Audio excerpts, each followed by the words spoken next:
of War. You've waited months, you've waited years for this game, and now it's finally here. Does it live up to the hype? The answer is yes. Now, what Epic has done is created, quite simply, a masterpiece, and a game that will go down as an instant classic, and it's the killer app that the 360 has been waiting for 1 year after its launch. The key to Gears of War is all about the new cover system. Basically, you're going to be able to attach yourself to any wall, to any tree, to any bombed out Honda Accord on the streets of the planet Sarah, and you're going to be able to stop and pop and move from cover to cover as you take out the Locust Horde. Now, the great thing about this stop and pop gameplay, as Epic calls it, is that you really have to use what I like to refer to as fast tactics. You're going to use flanking maneuvers with your four-man squad. You're going to try and get around behind and to the sides of the Locust. And from behind cover, you're going to have to stop, look up for just a split second, get off a few rounds, and get back into cover. Because on the harder difficulty levels, a few seconds out of cover, and those guys are going to hit you with a headshot, and you're going to go down. Personally, I recommend ditching the casual difficulty level altogether. It's a bit too easy, even though there is a significant challenge down the line in the final stages. The hardcore is a great place to start out because immediately from the very first map, you're going to feel challenged as you work your way through the planet Sarah. Now, the great thing about Gears of War is they've really created a fantastic atmosphere on the planet Sarah and all the different environments you're going to see. You're going to start out on the bombed out ruins of a city, and the architecture just looms over you. These old Greek and Roman inspired temples, just, stories high. And it really is such a beautiful game to look at, just to look at the buildings.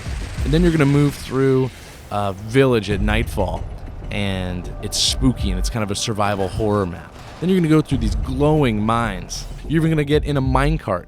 You're going to get on a speeding train. It has a ton of great-looking environments, and they all feel distinctly different from each other. My personal favorite aspect of Gears of War is cooperative play. Via split screen, locally, or on Xbox Live, you can play two-player co-op missions all the way through the single-player campaign. And it's really as if Epic designed the game to be a co-op game. And on the single-player mission, it's just that the computer controls your co-op partner. What's great about co-op is together, you're going to work your way up the map. You're going to be able to revive each other when someone's down. You're going to be able to flank on the fly and go through all these basic tactical maneuvers together. And it's tremendous fun. I like it better than even the co-op play on Halo and Halo 2. Now, the versus multiplayer on Xbox Live and System Link, if you want, is pretty great. It's basically a team deathmatch / last man standing, and it's only 4-on-4, and the maps are pretty small, but the action is tight, and you really have to work together as a team in order to win. And I've had some great moments where I've jumped out of my seat screaming because I've chainsawed somebody, and then they chainsaw me right back, and another enemy sneaks up behind me. So you're going to have plenty of fun playing multiplayer. The only problem with it is there's only that basic mode.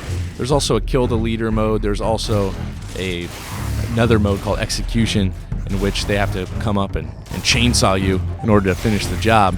But basically, it's team deathmatch. It's 4-on-4. And I would have liked to see some capture the flag. I would have liked to see even just an 8 versus all original deathmatch. Something other than the team deathmatch concept. Because sometimes I just like to go by myself and chainsaw people. In the end, though, Gears of War is obviously an instant classic. Already, it has my personal vote for Game of the Year. Although the campaign is relatively short, the 3 difficulty levels make for an awesome challenge, and I think beating this game on insane difficulty is going to be right up there with beating Halo on Legendary. It's going to be a feat you're going to tell your friends about and get really excited about. Gears of War doesn't go too deep into the story of the protagonist Marcus Phoenix or the planet Sarah, but you can tell that Epic has created this great atmosphere, and there's going to be sequel after sequel. There'll probably be a movie in the works. It's going to be a huge franchise from here on out, and it is definitely the killer app and a must-have game on the Xbox 360 this year.